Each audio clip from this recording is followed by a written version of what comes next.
Welcome to Star Citizen and the third part of the XXL mining guide. After the basics of mining and equipment in the first part and the different mining techniques and many useful tips and tricks in the second part, we now go into all the details of the refining process, the different resources and material locations, as well as the safe sale and multi-crew options in mining. This will increase your profits and secure sales by minimizing incidents with pirates. Chapter 6: Refining and Resources.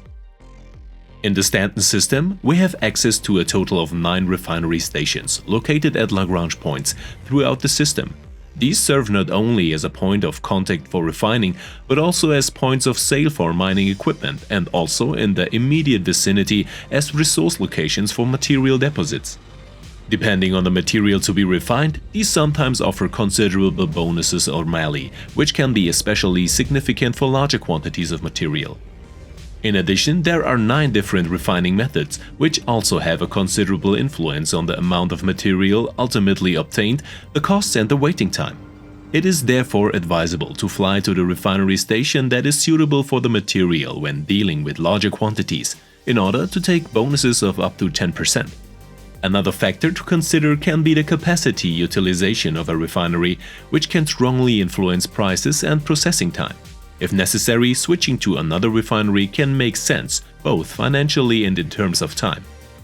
For recurring and effective mining trips, we generally recommend the Ding solventation refinery method, as it is very cheap and delivers maximum efficient results, which minimizes material loss.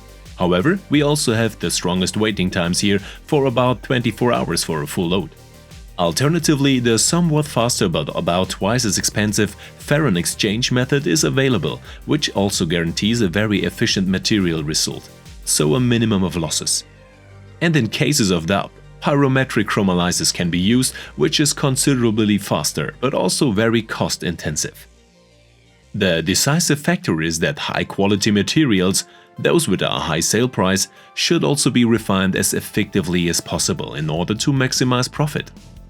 In the case of low-priced materials, high refining costs are hardly worthwhile, as this greatly reduces profits. There is no limit to the number of simultaneous refinery orders, but in the case of a sale for which you need a separate cargo ship with sufficient capacity, you should not pull all your eggs in one basket, as a lot of time and work would be wasted in one fell swoop. But we come to the possible degradable materials, which show considerable differences in quality as well as price. From refined aluminium for just under 3 UEC to rare quantanium with a sales value of 250 UEC, the profit margin here is huge.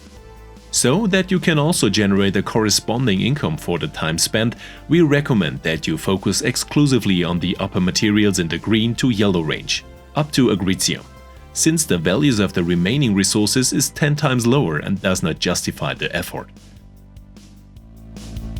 Furthermore, a focus on the very rare and problematic quantanium is currently only recommended for specialized mining professionals, as the time required and the associated risks are usually out of proportion. Because in the same amount of time, we can usually achieve similar profits with gold, terranite or bexalite, and with less risk and effort. But where do you find valuable resources? Basically, we distinguish between deposits on planets and moons, as well as asteroids, which we find at all Lagrange points. They can also be found in asteroid belts such as the smaller one around Gila, or the currently largest asteroid belt, the Aran belt, which runs through the entire system. Here you can also find the rarest materials, and in most cases you are undisturbed, as the belt offers an extreme surface and there are many ways to jump in there, which we will of course also introduce to you in a moment. Specialized occurrences can be found as an alternative on the various planets and moons, whereby we can find clearer differences between the respective types and the associated raw materials contained there. So you can specialize in certain materials, which you are then more likely to find there. How do you get to the Aran asteroid belt? We recommend Captain Shepard's interactive tool on seastone.space, which we have of course linked to you in the video description. Here you can select your starting point and any destination, whereby the tool automatically calculates the distance at which you have to leave your quantum jump in order to land directly in the belt. This gives you a lot of variation, allowing you to hunt for material undisturbed. However, when returning to a refinery station, it may be advisable not to fly the direct route in order to avoid pirates, but more on this in a moment. Once you have calculated such a route, you can create it in the game as a jump route, and then, at a specified distance, enter a quantum jump either by holding the B key or tapping the U key, where you will land directly in the belt and have a lot of material direct in front of you. In the Iron Belt, you will find all the resource sources. But now we come to an equally important area: how you can sell your hard-earned materials profitably and safely. Chapter 7: Safe Selling and Multi-Crew Mining. To ultimately turn your refined materials into UAC, you must first load them into a cargo ship with sufficient capacity directly at the respective refinery station, and then fly to one of the trade centers, which you will find on all the main planets, the residence zones. For example, we fly to Arcorp. But beware, cargo ships flying from refinery stations to the main planets are of course a lucrative and usually defenseless target, and the respective routes are easy for pirates to predict. Therefore, we do not fly directly, but first take a short diversion for 1 to 2 minutes.